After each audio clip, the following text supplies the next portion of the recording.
So, folks, we have to talk about the fact that the Supreme Court is really shitting the bed, to put it mildly.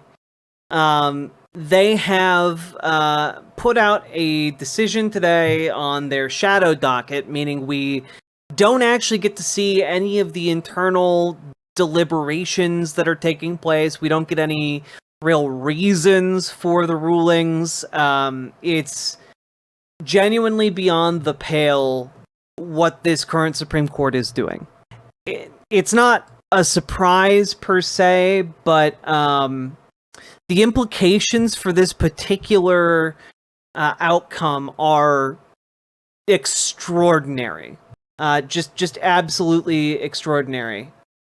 So here is the majority's reasoning, unsigned. It's one page. Just read it off.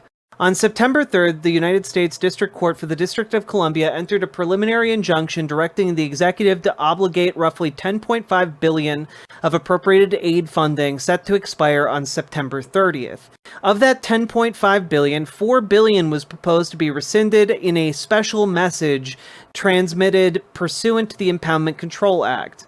After the District Court, the United States Court of Appeals for the District of Columbia Circuit denied stays of that order, the government filed this application to stay the District Court's injunction.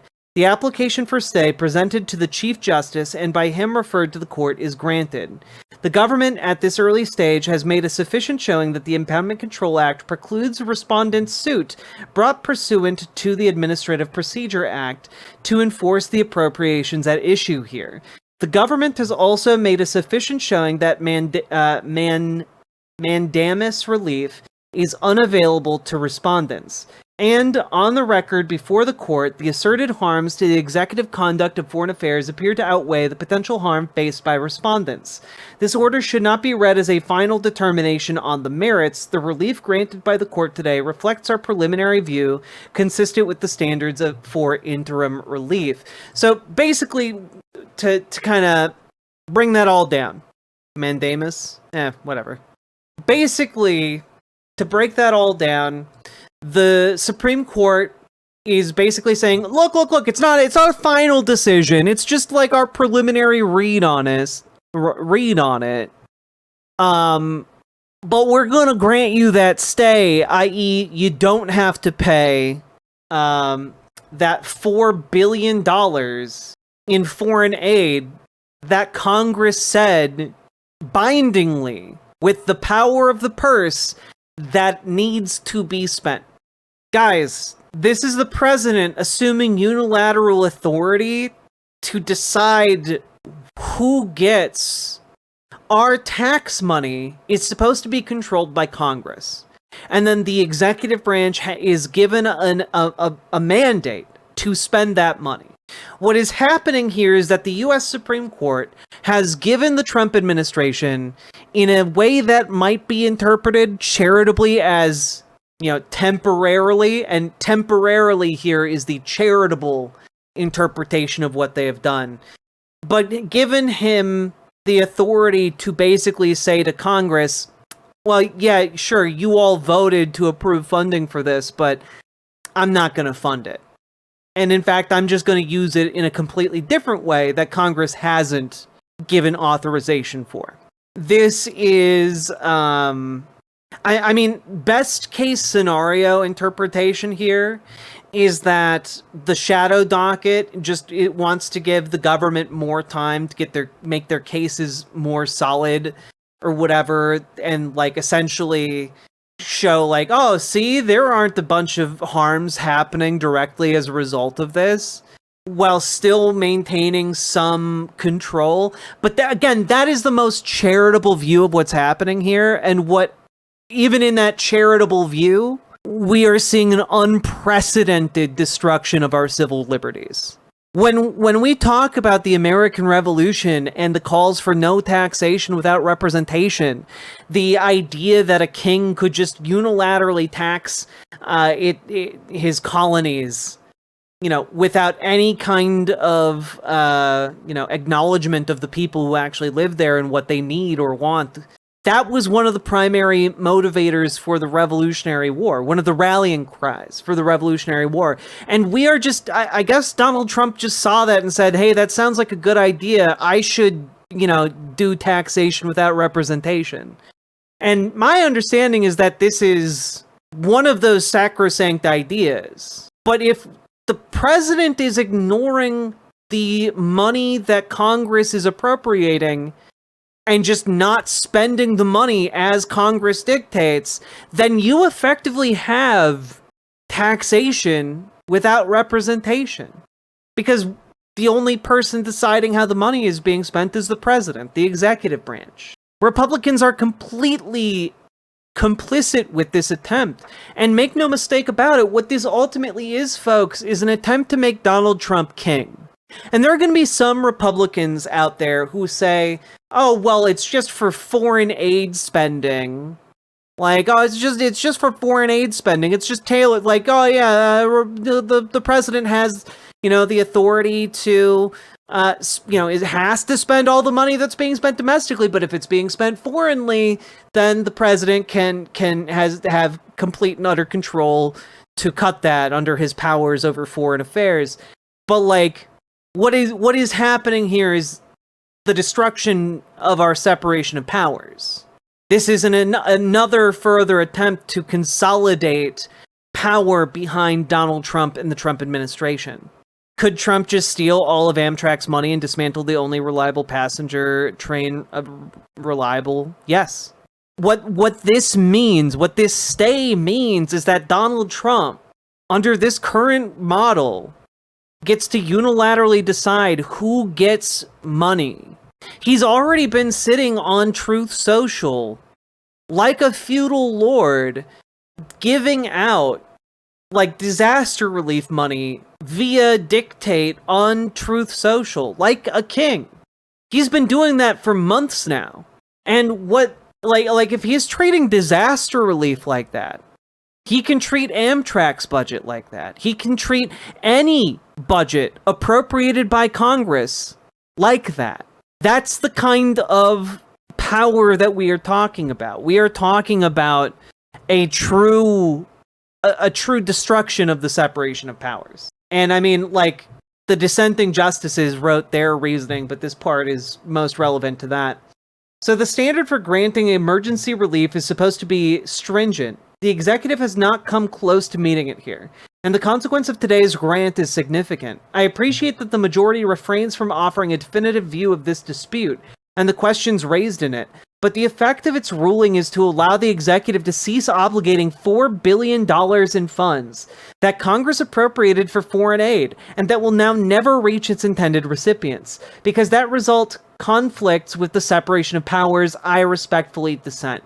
The dissenting justices here recognize the threat to the separation of powers. Like, no. Like, it sounds extreme, it sounds crazy, but like, when you are talking about this level of power being granted to him right now, he could simply say, we're not paying out any more Social Security. He could simply end Social Security. He could simply end Medicare. He could simply end Medicaid. Any federal program that exists, he could eliminate instantly. Those three judges should be causing a scene. Reading between the lines of this shadow docket ruling, it kind of makes it seem like they didn't even all meet in a room to deliberate this. It kind of makes it seem like there never was a deliberation between the justices, and this was instead handed down, either from John Roberts or from... I mean, this is going to result in untold numbers of people suffering, dying, starving, for no reason. Trump has claimed... This is from Courthouse News Service. This isn't from a particularly biased source here. Trump has claimed absolute authority over funding decisions in recent weeks amid congressional appropriations... aiming to skirt congressional appropriations and judicial oversight. In his latest move, he pushed the justices to pause a lower court ruling that would release around $4 billion in U.S. aid contracts. This money is going to, like, feeding folks. This money is going to, like, keep people housed, keep people receiving medical care, keep people getting food, and they're just lighting it all on fire. And, you know, I know hypocrisy is just, Republicans just don't care about it anymore.